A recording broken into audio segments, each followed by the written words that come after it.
This is the tale of how my life took an unexpected turn, and my name is Sophia. After graduating from law school, I worked as a lawyer's assistant at a major trading firm. The company's headquarters were a confusing jumble of departments and cubicles.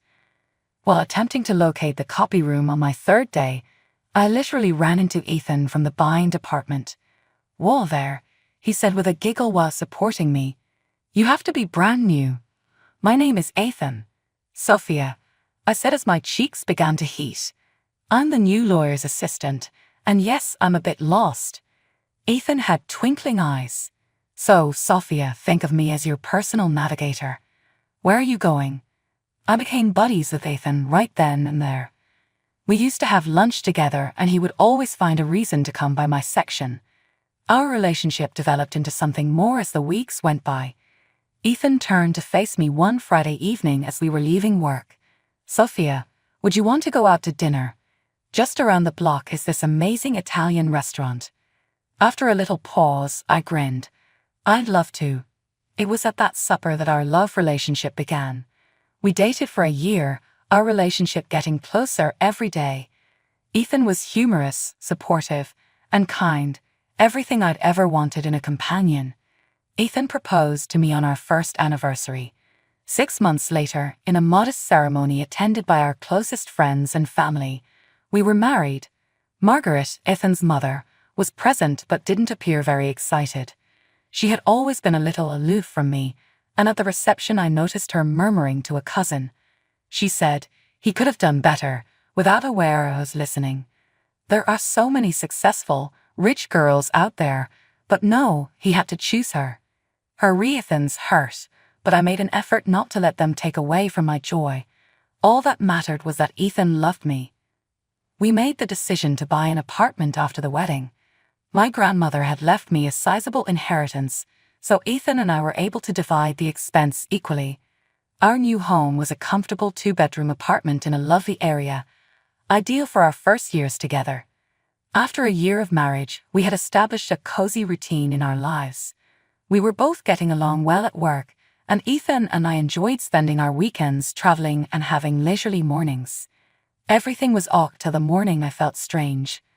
I dismissed it at first as just a straightforward stomach ailment, but as the days went by and the nausea didn't go away, a tiny voice in the back of my mind murmured a possibility I hadn't thought about. Am I carrying a child? I made the decision to confirm things one morning. During my lunch break, I sneaked into the workplace restroom and bought a pregnancy test. I had never waited for so long in my life as those 2 minutes. My heart skipped a beat when I finally glanced at the stick and saw the 2 pink lines. I made the decision to tell Ethan the news in surprise that evening. I got his favorite takeout and lit candles on the table. He raised his eyebrows as soon as he entered. He hung up his coat and inquired, "What's the occasion?" I inhaled deeply. "Ethan, I have something to tell you. I'm pregnant." There was an unbearable quiet for a while. Ethan displayed a range of emotions on his face, including astonishment, perplexity, and disappointment. With a tight voice, he eventually questioned, "Are you sure?" I nodded, feeling less excited than before. "I completed an exam today. It's advantageous." Ethan took a seat and ran his fingers through his hair. "Don't you think it's too soon, Sophia? We've barely been together for a year. Not even enough time for us to appreciate each other yet. Perhaps we ought to weigh our choices." It seemed as if someone had drenched me in freezing water. "Choices? Do you advocate having an abortion?" Ethan shrugged, avoiding eye contact. "It's only something to consider. Both of us are advancing our professions. Everything would change with the birth of a baby." With trembling hands, I got up. What I'm hearing amazes me. This is Ethan, our child. I'm holding on to it. The days that followed were stressful. The elephant in the room was becoming bigger by the minute as Ethan and I danced around one another. I made the decision to visit a doctor in the hopes that Ethan would be persuaded otherwise. My expectations weren't met by the visit. After the checkup, the doctor, Dr. Patel, a kind-looking lady, gave me a worried expression. She whispered softly, "Mrs. Thompson, I'm afraid your pregnancy is high risk. You'll need to be very careful. Less stress, more rest, and plenty of relaxation. My world began to tilt. What does that mean for the baby? Dr. Patel gave me a handshake. It implies that we must keep a careful eye on you.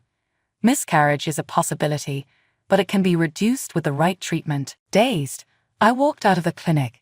When my own spouse didn't want our child, how was I meant to feel less stressed? I came home to find Ethan in front of the TV. He didn't take his eyes off the TV as he said, "How did it go?" I inhaled deeply. The risk of the pregnancy is high. I need to relax more and get less stressed. I will inquire about working remotely. Ethan tightened his jaw. Sophia, I really believe that we ought to reevaluate this. It's still possible to give up.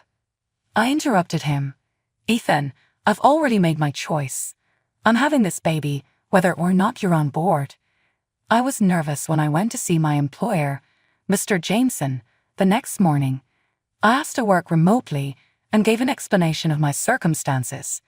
I was relieved that he understood and agreed right away. Katrina, your health and the health of your unborn child come first. He reithaned politely. We'll set you up with everything you need to work from home. A brief sensation of lightness lifted from my shoulders. Ethan's response to my telling him about the agreement was less than stellar. Great, he murmured. So you'll be home all day doing what exactly? I looked at him, astonished. Ethan, I'm working, as well as looking for our child and myself. I felt more alone than ever when he scoffed and turned to go.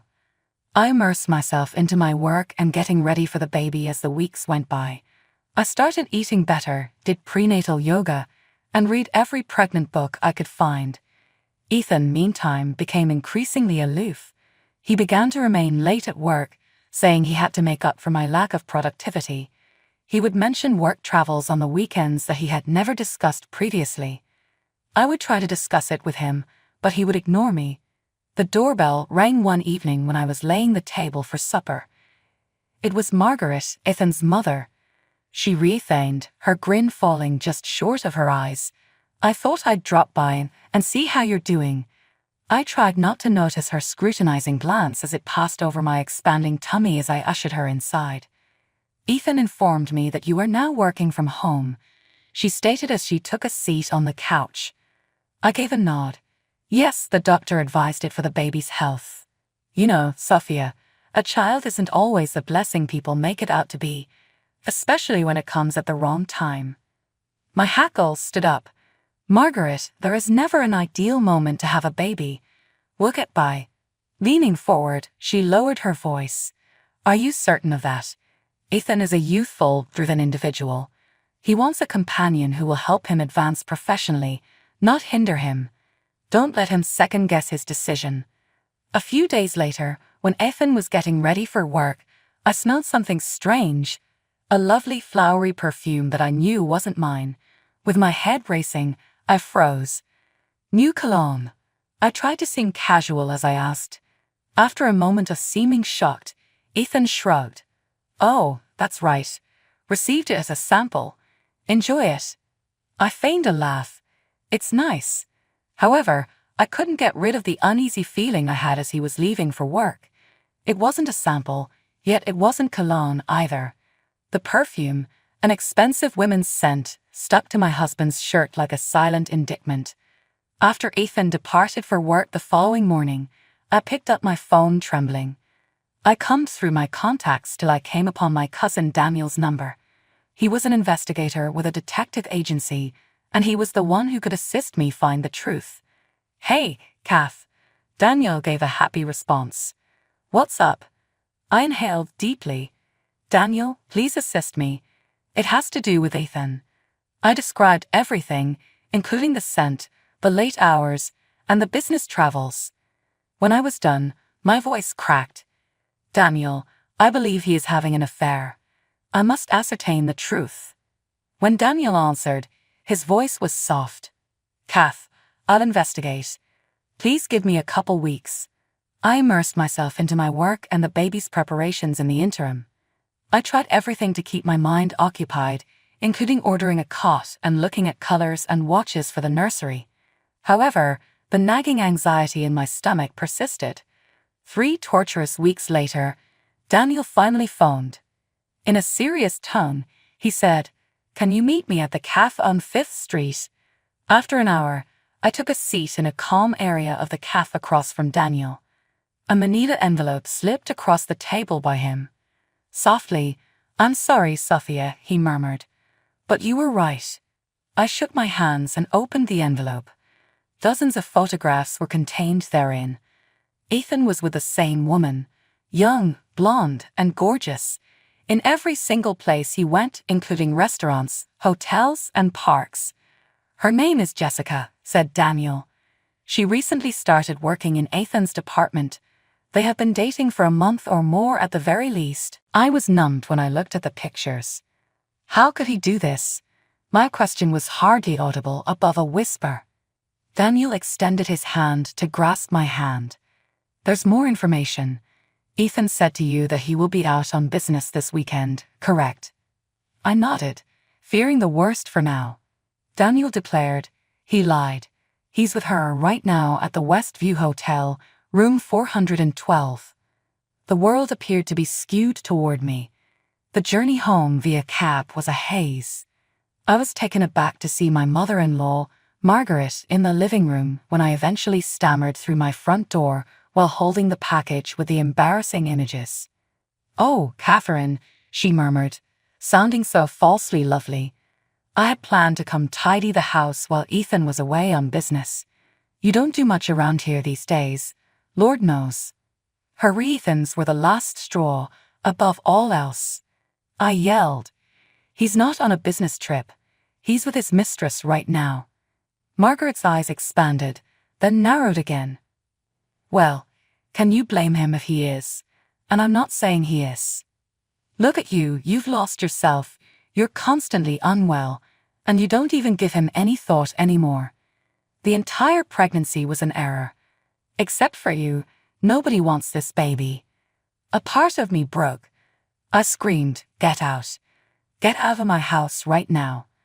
After a moment of disbelief, Margaret sneered, with joy, "Don't come to me in tears when Ethan goes." I sat on the floor, my thoughts spinning from Margaret's hurtful comments as the front door shut behind her. But as the first shock subsided, resolve emerged as the new feeling. I couldn't watch helplessly as my spouse deceived me. I got up and grabbed my vehicle keys with trembling hands. Ethan was somewhere I knew, and I was going to find him.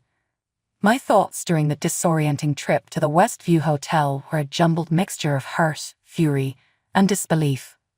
I was standing in front of room 412 before I realized it. I heard a woman's high-pitched giggle and Ethan's booming laugh coming from within. Despite the knot in my gut, I steeled myself and knocked on the door. A happy woman's voice cried out, "Must be room service."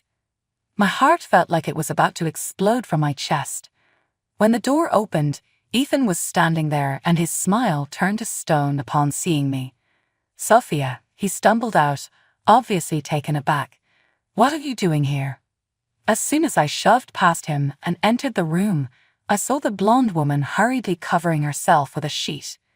"Jessica," my assumption was. "Ethan," I said in a shaky voice. "How could you?" To my surprise, though, Ethan's expression became sterner rather than he tried to explain or apologize. "How was it possible for me? Catherine, how could you?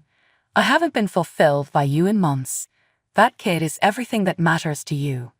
His Ethans felt like a punch to the body. My eyesight grew blurry as I stumbled back. Ethan went on, his voice oozing with contempt. "You no longer look for yourself. Observe Jessica," he said to his lover. "It is the ideal appearance for a woman. You used to be like that." Jessica decided to say something at that very time, her voice sickly sweet. "You ought to be appreciative of us. We are, being thoughtful and waiting for you to give birth before Ethan departs. Here, we are the sincere ones." I was hearing things that I couldn't believe. Abdominal pain shot through me like a knife beyond anything I'd ever experienced. The corners of my vision darkened, and I started to feel unsteady. "Ethan," I said, grabbing at him as I went down. Please call an ambulance. However, Jessica and Ethan had already started packing and moving. They took hold of my arms violently and hauled me out into the corridor. When I was lying on the ground, Ethan walked over me and stated, "You brought this on yourself." Their withdrawing figures were the last thing I saw as I passed out, abandoning me in my hour of need. I was startled to wake up to the worried look of a hotel maid watching me. I was in terrible agony in my belly, and my entire body hurt. "Are you all right, ma'am?" With a worried tone, the maid reaffirmed, "I've called an ambulance." I made a feeble moaning sound as I attempted to speak. A whirl of sirens, bright lights, and anxious voices characterized the following several hours. I slipped in and out of consciousness, but my constant worry was for my child. My final conscious moment was while lying in a hospital bed. A physician stood at my bedside, her expression solemn. "Mrs. Thompson," she murmured, "I truly apologize. You lost the baby, despite our best efforts." Her comments struck me like a punch to the body. I closed my eyes, feeling the weight of what had transpired sink in, hot tears running down my cheeks. My sorrow gave way to rage since Ethan, his mother, and Jessica were all to blame for this. Their greed and wickedness had murdered my baby. Upon my release, I headed straight to our apartment. I carefully and methodically put everything that belonged to Ethan into boxes. I then took a car to Margaret's house, threw the boxes in her driveway without any ceremony, and walked right up to her front door. With a fake concern on her face, Margaret opened it. "Catherine, my darling," told me what had transpired. "What a shame," she reaffirmed, making absolutely no apologies. I shoved past her and entered the home. "Margaret, Saget, you don't care, I know that." She instantly stopped doing the deed. "Well, what were you hoping for? Really, it's for the best. You may now file for divorce from Ethan and vacate that place." I looked at her, astonished. "Go outside. I own half of the apartment." Margaret dismissively waved her hand. "Information. You are aware that Ethan has very good lawyers. They'll see to it that he receives everything. Catherine, you are unfit to be his wife. For him, you're too basic. It would be ideal if you simply walked out. Don't create a scene."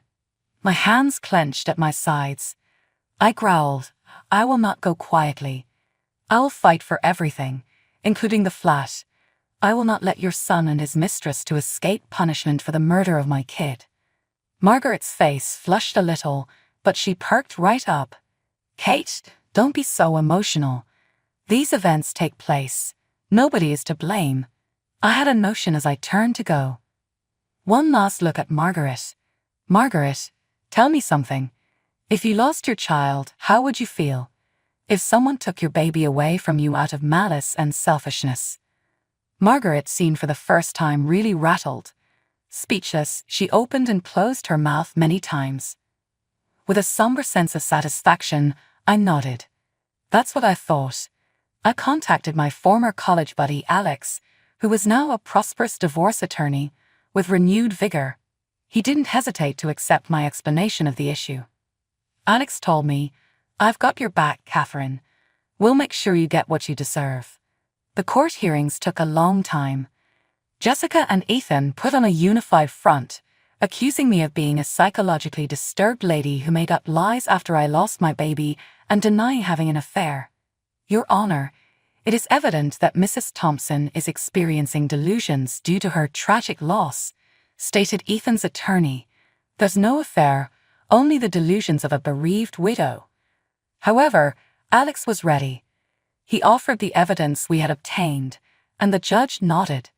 Alex handed the photos to the court and said, "I'd like to submit these as evidence."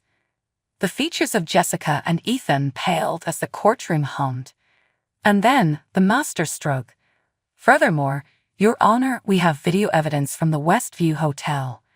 As the video played, I could see Jessica and Ethan laughingly dragging my lifeless body into the corridor before abandoning me.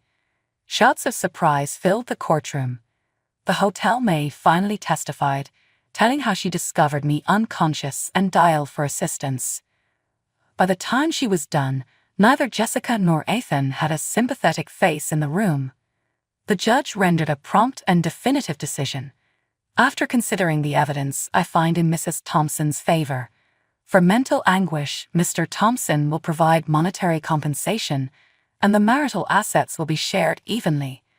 I felt like a burden had lifted off my shoulders as we exited the courthouse. It was hardly an absolute triumph.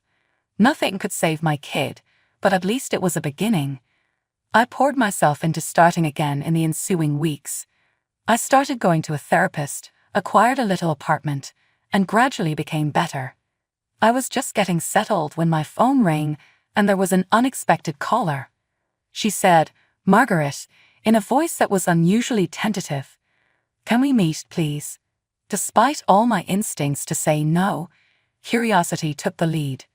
"All right," I said. "The cafe on 5th Street tomorrow at 2. I nearly missed Margaret when I walked into the cafe. The woman who always looked well was gone. Someone who appeared to be broken sat in her place. "Catherine," she said in a shaky voice, "I was wrong about everything." She continued by describing how Jessica had used deception to turn Ethan against his own mother. They intended to give Margaret nothing when they sold her house. "I've heard rumors," Margaret said, blotting away her tears. "They're planning something at the company, something illegal." "Sophia, I know I have no right to ask, but you're the only one who can stop them." I sat back in disbelief. There was a part of me that wanted to turn away and let them ruin each other. However, when Margaret brought up the company, my company, I felt compelled to take action. Examining the company's records wasn't as intimidating for me because of my legal experience. I went through purchase orders, financial records, and contracts for days on end. I slowly built a disconcerting image. Ethan's department often paid far more than the going rates for the items. I initially believed it may be incapacity, but as I looked more closely, I saw a pattern. The same few suppliers always stood to gain from the inflated prices. Additionally, Jessica joined the firm around the time when the disparities began. However, the worst was still to come. Plans for a significant deal that might make or break the company's fiscal year were revealed to me. Ethan was going to buy inferior products at exorbitant costs, which would be detrimental to the company's earnings and standing. Accompanied by an abundance of proof, I strode into the CEO's workspace. Mr. Jameson raised his head, startled to see me. "Sophia, what's this about?" "Sir," I said steadily, "I've uncovered something you need to see immediately." I arranged what I had discovered for the following hour. With every minute that went by, Mr. Jameson's expression got gloomier. "At last," he replied, This is unbelievable. I really appreciate you bringing this to our notice, Sophia. We will immediately begin a thorough inquiry." The following several weeks flew by. I was asked to testify and provide evidence in the midst of an internal inquiry. Awaiting the result, Jessica and Ethan were placed on suspension. The proof was unquestionable after everything was said and done. Following the company's multi-million-dollar lawsuit against Ethan and Jessica, criminal charges were shortly brought. Knowing they would never be in positions of authority again, I observed their convictions from the courtroom. Mr. Jameson summoned me into his office once more after that. He was grinning this time. "Sophia, the work you did on this case was excellent. We would like to present you with this award for outstanding service to the organization, as well as a promotion to senior lawyer." I felt both proud and little relieved to have been vindicated as I left his office with a plaque and a new title. Months afterward, my phone rang. Margaret was the one. She murmured, "Sophia," in a voice suffused with passion. "I heard what you did, I guess. The corporation was spared by you. My house was rescued by you. About you, I was so mistaken. Is there a chance you'll ever forgive me?" "Margaret," I mutely answered, "I'm sorry. However, I believe it would be better if we both go on with our lives apart." "I get it," she said. "Thank you, Catherine, for everything." I could really feel a chapter of my life ending as I hung up the phone. I would always be in anguish, a subtle looking for the life I had imagined for myself and the kid I had lost. But I had also unearthed a power inside myself that I had no idea existed.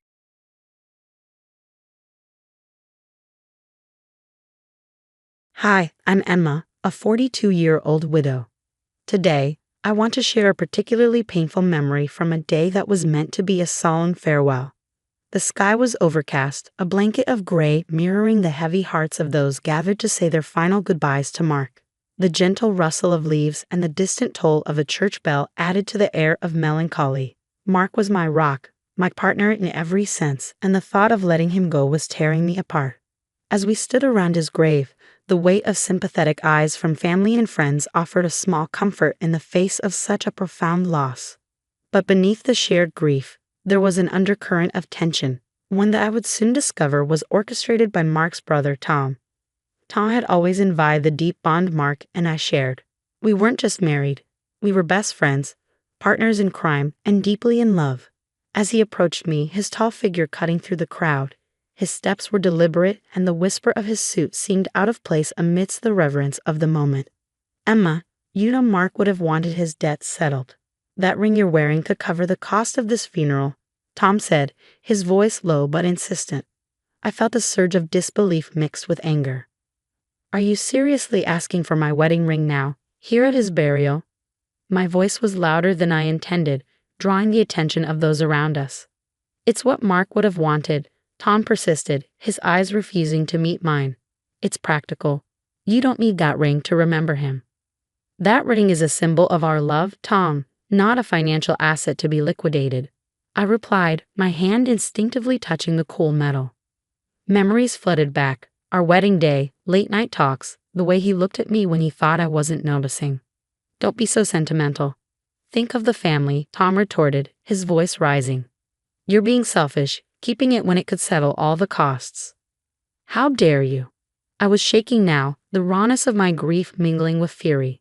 "Mark was my husband, and you think his memory boils down to settling debts?" Our voices had drawn the attention of the entire crowd. I could feel their discomfort, their eyes darting between me and Tom. An aunt, trying to diffuse the situation, whispered, "This is not the time or the place," her hand reaching out to calm the storm between us. He started it. I shot back, my tears finally spilling over. "I won't dishonor Mark's memory by haggling over his possessions as if they were mere chattels." Tom's face hardened. He took a step back, realizing perhaps that he had crossed a line he couldn't easily retreat from. "This isn't over, Emma. We'll see about that ring," he hissed before turning away, leaving me by the grave, surrounded by a crowd that had just witnessed the first crack in what had seemed like a united family. The funeral ended, but the rift it exposed remained, a cold farewell to Mark overshadowed by the chilling confrontation. As I stood there, watching the casket lower, I felt more alone than ever, clutching the ring that now symbolized much more than our union. It had become a symbol of the battle I would have to fight, not just for Mark's memory, but for my dignity and rights as his widow. The days that followed were some of the hardest I've ever faced. The quiet of the house was deafening, a stark reminder of the loneliness that now defined my life. But the solitude wasn't just from losing Mark. It was also fueled by the whispers that Tom had begun spreading among family and friends. "Emma's holding onto that ring like a dragon with its gold," I overheard at the grocery store, words spoken in hushed tones, but loud enough to sting. "Doesn't care about anything but the money, that one." The accusations warped my grief into a mixture of anger and disbelief. How could Tom twist my mourning into something so petty? Amidst the turmoil, I found myself going through Mark's things, desperate for a way to feel closer to him. But as much as I sought solace in going through Mark's belongings, it was also a way to distract myself from the relentless gossip. One day, while sifting through a box of old letters and documents, I stumbled upon something unexpected. Evidence of Tom's precarious financial situation. Overdue bills, desperate letters to creditors, and hastily scribbled notes about borrowing money hinted at a growing desperation. What struck me most were the resentful comments Tom had scrawled in the margins, bitter thoughts about Mark's success, and how it should have been his. I recalled a particular afternoon from years ago, a memory that had seemed insignificant at the time.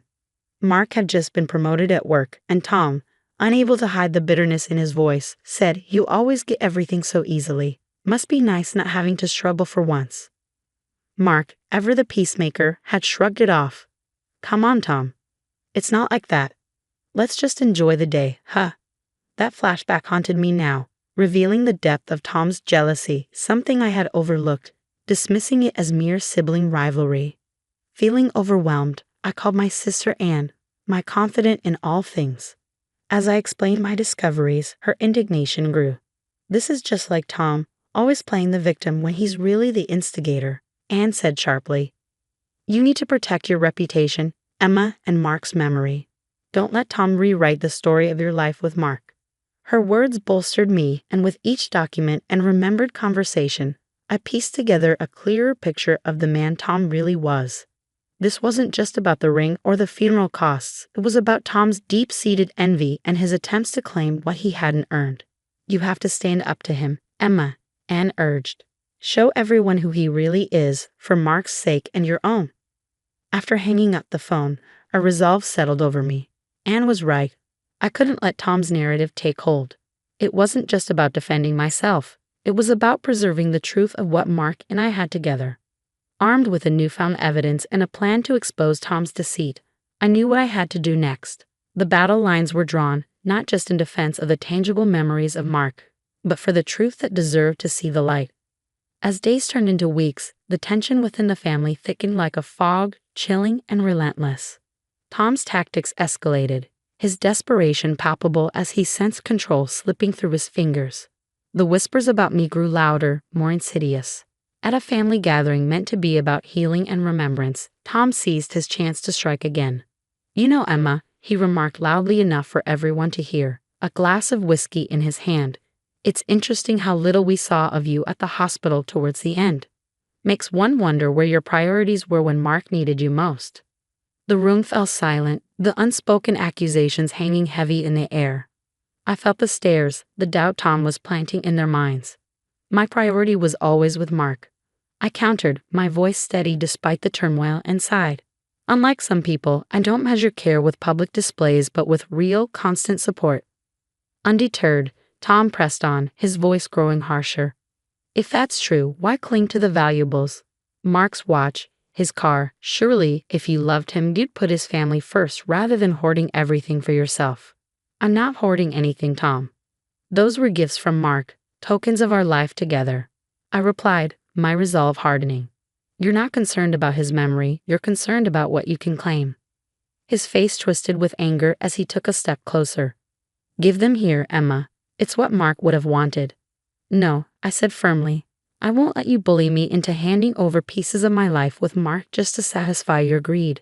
The confrontation was the last straw for some family members. Murmurs of support for Tom echoed from his allies, while others whispered their doubts about his motives. The family was splitting down the middle, the fault lines drawn not just by blood but by belief and loyalty. After the gathering, with the sting of the confrontation still fresh, I retreated to my home, a plan forming in my mind. It was clear that simply defending myself from Tom's accusations wasn't enough. I needed to expose his manipulations for all to see. I gathered every piece of evidence I had, emails, financial statements, the notes I found, and testimonies from those who had seen Tom's darker side. I reached out to the family members who were still undecided, or who had expressed discomfort with Tom's actions. One by one, I shared my findings not to sway them with sentiment, but with cold, hard facts. The more I revealed, the more allies I gained. Their shock at Tom's duplicity turned into support for my cause. Together, we planned a final meeting, a chance to lay everything bare, not just the whispers and rumors, but the undeniable truth. This wasn't just about a ring or the material remnants of a life shared with Mark. It was about integrity, truth, and protecting the legacy of a man who was loved by many but manipulated by one. With everything prepared, I was ready to confront Tom, not just as a grieving widow, but as a woman reclaiming her narrative from someone who had tried to rewrite it for his gain. In the weeks following the confrontation, the dust began to settle, and the family dynamics shifted irreversibly. Tom was left to face the harsh reality of his actions. His presence at family gatherings diminished until it was non-existent. The loss of trust and respect was palpable, a shadow that followed him even in his absence. During this time, I found myself walking a path of mixed emotions. There was sadness for the division Tom's greed had wrought upon our family, yet a profound relief surged through me. I had stood up not just for myself, but for Mark's legacy, protecting it from being tarnished by selfish desires. One crisp morning, I felt drawn to the cemetery where Mark was laid to rest. The air was cool, carrying the faint scent of autumn leaves. I walked slowly between the rows of headstones, each step a reminder of the journey I had been on since Mark's passing. Reaching Mark's grave, I paused, feeling a deep sense of peace wash over me. The granite stone bore his name, a testament to the life he had lived and the people who loved him. I touched the wedding ring on my finger, its metal cool under my touch, a stark reminder of the love and commitment it represented. The ring was more than just a piece of jewelry, it was a symbol of our love, one that Tom had tried to degrade into a mere financial asset. Standing there, I spoke softly, a conversation meant only for Mark. We protected it, love, not just the ring, but everything we stood for. I miss you every day, but I know you'd be proud of how we handled things. The sun broke through the clouds, its rays like a warm embrace. I took comfort in knowing that despite the challenges, the essence of what Mark and I shared remained untainted. The love and integrity that defined our time together had prevailed. In the days that followed, I found solace in the company of friends and the family members who had stood by me. We shared meals, laughter, and memories, each moment a stitch mending the fabric of our bond. They were my support network, a reminder that even in the face of deceit and loss, a community of love and respect survives.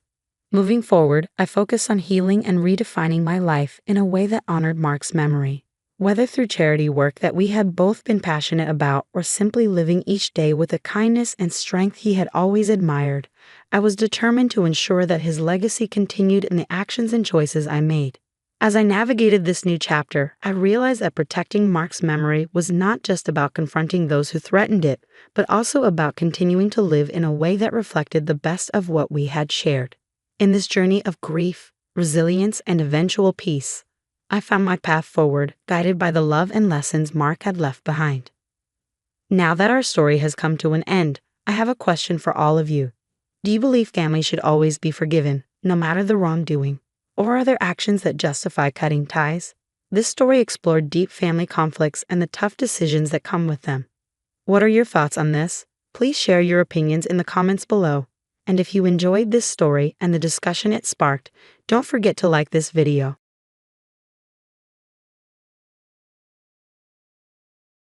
Hi, I'm Dorothy. The day that changed everything for me started just like any other. I decided to surprise my kids with an early pickup from school, and we were all laughing and joking as we walked through the door. But the laughter stopped the moment we stepped into the living room. There she was, a woman I had never seen before, sitting comfortably as if she owned the place. Beside her was a little boy, maybe 4 years old. "Can I help you?" I asked, confused as my kids clung to me, sensing the tension. The woman stood up, smoothing her dress. "I'm Linda, and you must be Dorothy. I've heard so much about you," she said with a smile that sent a chill down my spine. "Why would you be talking about me?" I asked, trying to keep my voice steady as my heart raced. While she replied, a smirk playing on her lips, "Because we have something in common. Your husband, my lover. And this," she gestured to the boy, "is our son." It felt like the floor had disappeared beneath me. "That's impossible. My husband would never." But even as I spoke, the pieces started to fit together. The late nights, the unexplained absences, the secrecy. I felt sick. Just then, my husband walked in. The look on his face said it all. He knew he'd been caught. "Dorothy, I can explain," he started, but I held up my hand to stop him. "Don't. Just don't. How could you do this to us, to our family?" He looked at the floor, unable to meet my eyes.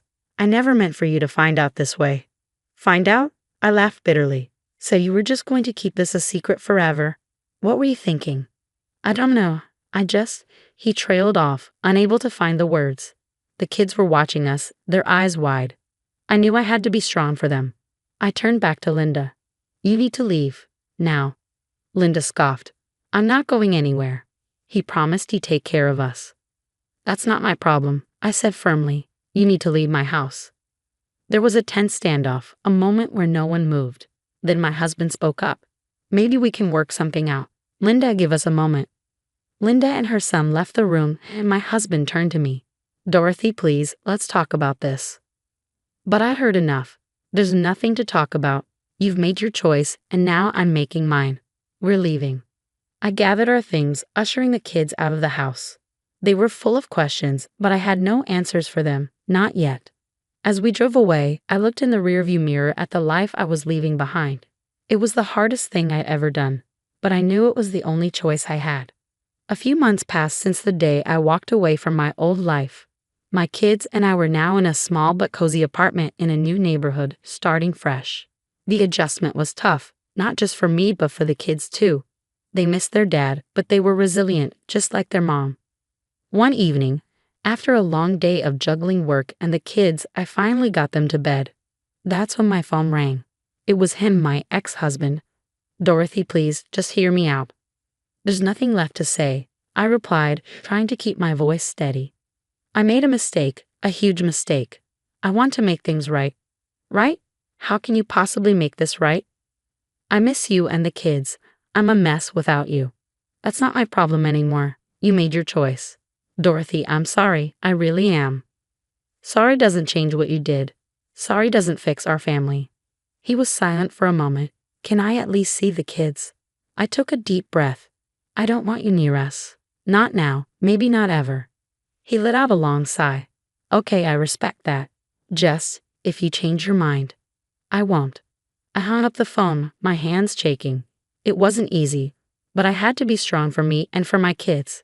The next day, I was at the grocery store with the kids when my phone buzzed. It was a text from him. I quickly put the phone away, not wanting to read it. Mommy, are we going to see Daddy soon? My youngest asked, tugging at my sleeve. I knelt down to their level. Not for a while, sweetie, but we have each other, right? They nodded, though I could see the sadness in their eyes. We continued our shopping, trying to keep things as normal as possible, but nothing about our lives was normal anymore. The days turned into weeks, and slowly, we started to find our rhythm. I was working 2 jobs to make ends meet, and every day was a struggle. But we were surviving. But I was managing. The kids were doing well in school, making new friends, and starting to smile more. One afternoon, after picking them up from school, we found a letter slipped under our door. It was from him, a long apology filled with promises and pleas for forgiveness. I read it, then tore it up and threw it away. That evening, I sat down with the kids. Your dad sent a letter. He's sorry for what he did. Do you forgive him? My oldest asked, looking up at me with curious eyes. I sighed. It's not that simple. What he did hurt us a lot. Forgiving him won't change what happened. They nodded, understanding more than I gave them credit for. As the weeks turned into months, I found strength I never knew I had. I was more than just a betrayed wife. I was a survivor, a fighter, a mother who would do anything for her kids. No matter what life threw at us, I knew we would make it through together. A year flew by, and life settled into a new normal. I had worked tirelessly, and it paid off. I was promoted at work, a recognition that felt like a small victory in my larger battle. One crisp autumn morning, as I was dropping the kids off at school, my colleague Jenna called. Dorothy, have you heard the latest about your ex? No, and I don't care to. Well, he's in a bad spot. Linda left him, and he's drowning in debt. I paused, taking a moment. Not my circus, not my monkeys. Still, it must feel like some kind of justice, right? I'm more focused on my own life, Jenna. We hung up, but her words lingered in my mind. Despite everything, I couldn't help but feel a pang of something, not pity, maybe just the remnants of a life I once thought I'd have. The day went on, and I immersed myself in work. My kids were thriving too, making friends, excelling in school. It seemed we were all doing better, moving on. Then came the school's annual fall festival. The kids were excited, dressed in their costumes and buzzing with energy. We were enjoying a puppet show when I felt a tap on my shoulder. It was him, my ex-husband. Can we talk? I took a deep breath. Not here, not now. I just want to see the kids. I've missed so much. They're doing fine, better than fine, actually. I know I messed up, but I want to make things right. Making things right doesn't mean you get to walk back into their lives like nothing happened. He looked down, defeated. I'm their father, Dorothy. I have a right to see them. You lost that right when you decided to have another family. We were interrupted by the kids running over, excited to show me their crafts. "Mommy, look what I made." I smiled at them, my heart swelling with love. "It's wonderful, sweetie." As they ran off to play more games, he lingered, watching them. Seeing them like this, happy and healthy, it's all I wanted. I turned to him. "They are happy and healthy because I made sure of it, because I picked up the pieces you left behind." He nodded, understanding the unspoken message. "If you ever change your mind, I won't." He left then, disappearing into the crowd. I watched him go, feeling a sense of closure. My children's laughter pulled me back to the moment, to the life I had fought so hard to rebuild. We spent the rest of the evening enjoying the festival, the joy on their faces a reminder of how far we'd come. That night, as I tucked them into bed, I realized that our journey hadn't been easy, but it had brought us to a place of peace and happiness, a place we had created, just us. And that was all that mattered. 2 years passed since I turned the page on a chapter of my life filled with betrayal and hurt. In its place, I had written a new story, one where my children and I were the main characters, living a life of stability, happiness, and growth. I had become something of a role model in my community, often speaking at events to inspire other single mothers. It was at one such event, a sunny Saturday afternoon at a community gathering, where I was sharing my story with a group of women. We were all exchanging our struggles and triumphs. Just remember, ladies, our strength is in our resilience. We can, and we will, overcome anything. The women nodded, some wiping away tears, others smiling in solidarity. It was a powerful moment, one that reminded me of how far I'd come. After the talk, as I was mingling with the attendees, I noticed him in the crowd, my ex-husband, looking older and wearier than I remembered. He approached me hesitantly. "Dorothy, can we talk?" I excused myself from the group and turned to face him. "You look good. You all look really good." "Thanks, we are good. I've been wanting to talk to you. I've changed, Dorothy, really changed. Change is good. It's necessary. I know I can't undo the past, but I want to be part of your and the kids' lives again." I took a moment, letting his words sink in. "It's too late for that. We've moved on, the kids and I. We're happy. I know I don't deserve a second chance, but I'm asking for one anyway. Your choices have consequences. We're living ours, and you need to live yours." He looked down, a mix of regret and acceptance in his eyes. "I'm sorry, Dorothy, truly sorry. Your apology is noted, but it doesn't change anything. Our lives are our own now, and they're good, really good." He nodded slowly, understanding the finality in my words. "I hope you find peace, Dorothy. You and the kids deserve it. We already have. Goodbye." As he walked away, I felt a deep sense of closure, a final confirmation that I had made the right decision for me and my children. I turned back to the group of women, my heart full of gratitude for the life we had built. Later that evening, as I celebrated our journey with my children, I realized that this was our triumph, not just mine, but ours. We have faced adversity and come out stronger on the other side. We had found happiness and peace. Peace in our own little world, a world we had created together. "Mom, are we going to do something fun tonight?" my youngest asked, pulling me back to the present. "Absolutely. How about a movie night with popcorn?" Their cheers filled the room, and as we settled down to watch a movie, I looked at their faces, lit up with excitement and joy. This was my victory, our victory. A life rebuilt on our terms, full of love, strength, and endless possibilities. The story of Dorothy's journey has come to an end. Her resilience and determination led her to a new life of independence and happiness. But here's a thought-provoking question for you. Do you think Dorothy should have given her ex-husband a chance to be part of her and their children's lives again? Or was her decision to move on without him the right one? Share your thoughts in the comments below. And if you enjoyed this story, don't forget to like and subscribe.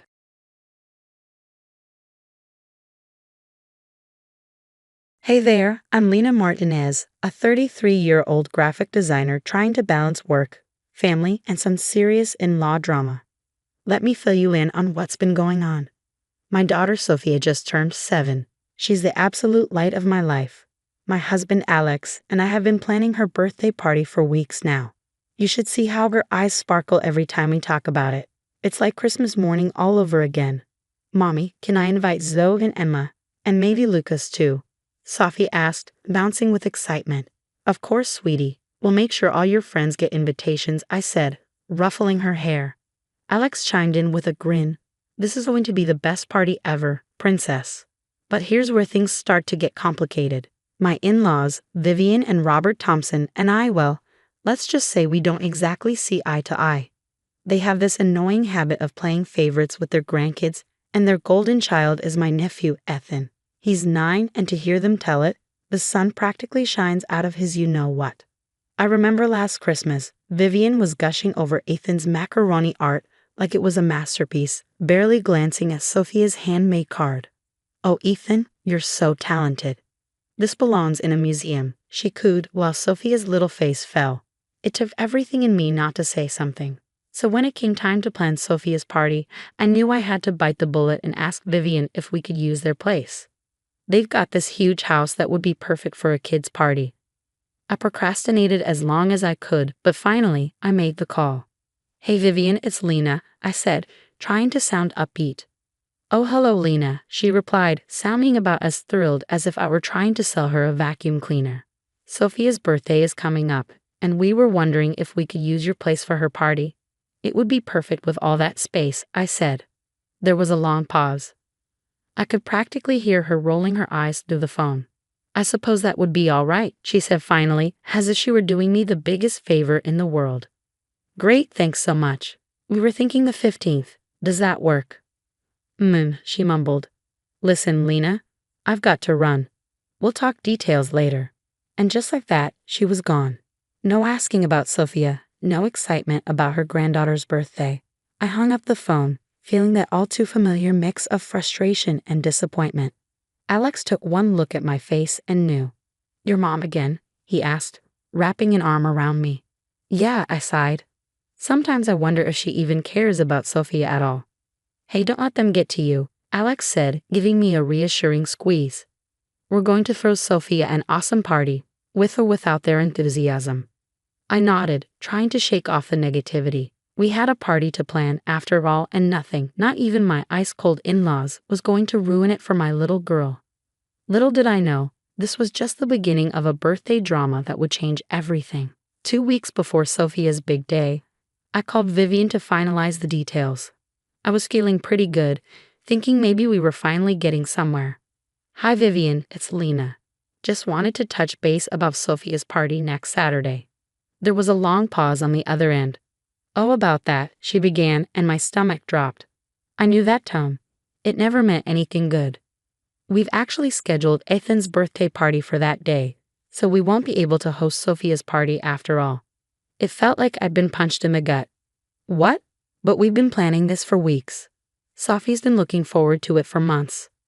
Well, Ethan's party has been in the works for quite some time. It simply slipped my mind when you called earlier. Surely you understand that his party takes precedence. He is older, after all. I couldn't believe what I was hearing. Are you serious right now? Sophia is your granddaughter too. How could you do this to her? The argument escalated quickly. Vivian kept insisting that Ethan's party was more important and that they couldn't possibly change the date now. It was like talking to a brick wall. Then came the real kicker. Besides, we've already called Sophia's friends' parents and told them the party was canceled. I saw red. You did what? How dare you go behind our backs like that? After hanging up, I was shaking with anger and disbelief. How was I going to tell Sophia? The thought of breaking her heart was almost unbearable. When I finally sat her down and explained, her little face crumpled. But Mommy, why don't they want to have my party? Did I do something wrong? No, baby, no. You didn't do anything wrong, I said, pulling her close. Sometimes grown-ups make mistakes and bad decisions, but we'll figure something out, okay? Alex was stunned when I told him. At first, he couldn't believe his parents would do something like this, but as the reality sank in, I saw a fire in his eyes that I'd never seen before. I'm going over there right now, he said, grabbing his keys. I wanted to be a fly on the wall for that conversation. When he came back, he looked drained but determined. They're not budging.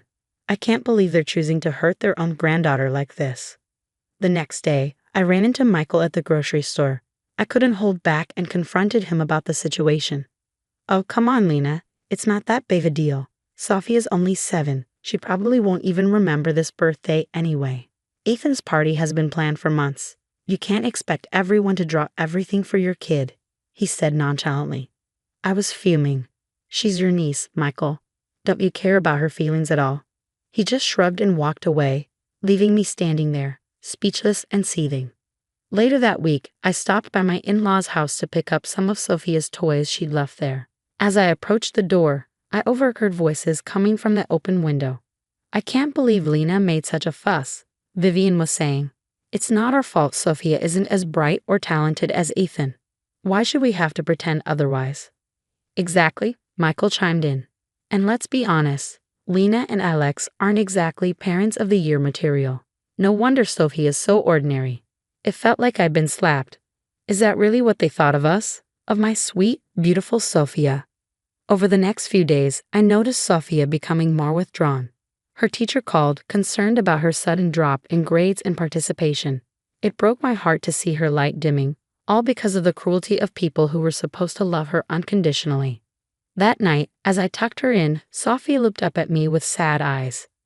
Mommy, why don't Grandma and Grandpa love me like they love Ethan? In that moment, I knew something had to change. This wasn't just about a birthday party anymore. It was about protecting my daughter from the toxic influence of people who clearly didn't have her best interests at heart. I kissed her forehead, my mind already racing with plans. They're the ones missing out, sweetie, I whispered. But don't you worry. Mummy's going to make sure everything turns out okay. After that night with Sophia, I knew I couldn't stay silent any longer. It was time to expose Vivian and Robert's toxic behavior once and for all. I started digging through old photos, videos, and emails, documenting every instance of their blatant favoritism and mistreatment. There was the Christmas where Ethan got a brand new bike while Sophie received a coloring book. The family picnic where Vivian fawned over Ethan's every move but barely acknowledged Sophia's presence. It was all there in black and white. I reached out to our family friend Sarah, who had witnessed some of these incidents firsthand. Lena, I've been biting my tongue for years, she confessed. The way they treat Sophia, it's not right. Count me in. Other friends came forward too, each with their own stories of Vivian and Robert's cruel behavior. It was like opening the floodgates. When I told Alex about my plan, he was hesitant at first. Lena, are you sure about this? They're still my parents. Look at our daughter, Alex, I said, pointing to Sophia's closed door. She's hurting. We need to protect her. The next day, Sophia's teacher called again. Her grades were slipping further. That was the tipping point for Alex. Okay, he said, his jaw set. Let's do this. As I was gathering evidence, I stumbled upon something unexpected. While going through some old papers Alex had brought home from his dad's office, I found some questionable financial records. The numbers didn't add up, suggesting Robert might be involved in some kind of fraud. Holy crap, I muttered, staring at the documents. This was bigger than I'd anticipated. I debated what to do with this information. It felt like dynamite in my hands. Finally, I decided to make an anonymous tip to a local investigative reporter known for exposing corporate misconduct. I got a story for you, I said when she answered. It involves family drama, favoritism, and potential fraud at Thompson Industries. The reporter, Jessica, was intrigued. Can you provide any evidence? I can do one better, I replied.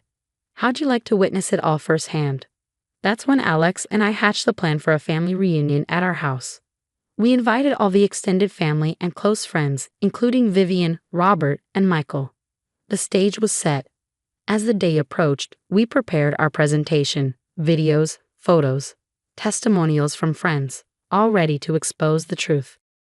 It was all there, a comprehensive showcase of years of cruelty and favoritism.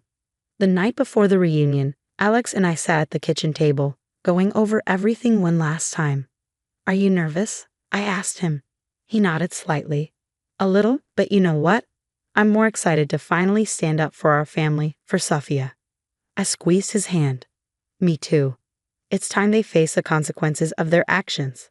As we were about to head to bed, my phone buzzed. It was a text from Jessica, the reporter. Got your tip. Did some digging. This goes deeper than you think. I'll be there tomorrow. This story is going to blow up. I showed Alex the message. His eyes widened. Looks like we're in for one hell of a family reunion, he said. I nodded, a mix of anticipation and nervousness churning in my stomach. Tomorrow, everything would change. The truth would finally come out, and Vivian and Robert would have to face the music. As I checked on Sophia one last time before bed, I saw her peaceful sleeping face and felt a surge of determination. This was for her, for every tear she'd shed, for every moment of self-doubt caused by her grandparents' cruelty. Tomorrow, we'd set things right. I kissed her forehead softly. "Sleep tight, sweetie," I whispered. "Tomorrow's going to be a big day." The day of the family reunion arrived, and as expected, Vivian, Robert, and Michael swaggered in, noses held high. I took a deep breath, steeling myself for what was to come. "Everyone, thank you for coming," I began, my voice surprisingly steady. "Today we're going to talk about what family really means." I launched into my speech, laying bare years of hurt and favoritism. Then I hit play on our presentation. Gasps filled the room as photo after photo, video after video, exposed the truth. "How dare you?" Vivian screeched, but her protests were drowned out by the murmurs of shock and disgust from the other guests. Just then, Jessica, the reporter, walked in. "Mr. Thompson, I'd like to ask you about some financial discrepancies at your company." Robert's face went pale. "I don't know what you're talking about," he stammered. "Oh, really?" Jessica pressed. "Because I have documents suggesting otherwise." In his panic, Robert blurted out, "It was just a few adjustments to the books, nothing serious." The room fell silent. Then sirens wailed in the distance as the police arrived to question Robert. Vivian and Michael tried to spin the situation, but their manipulation only served to alienate them further. Amid the chaos, I felt a tug on my sleeve. It was Sophia, her eyes wide. "Mommy, what's happening?" I knelt down beside her. "We're making things right, sweetheart." Suddenly, Aunt Linda spoke up. "Enough of this drama. Sophia, honey, isn't it your birthday soon? Why don't we celebrate that instead?" The mood in the room shifted as Robert was led away and Vivian and Michael skulked out.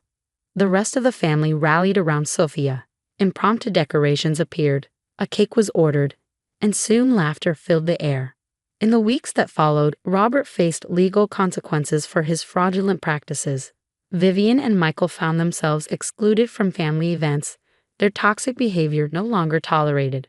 Alex and I made the difficult but necessary decision to cut ties with his parents.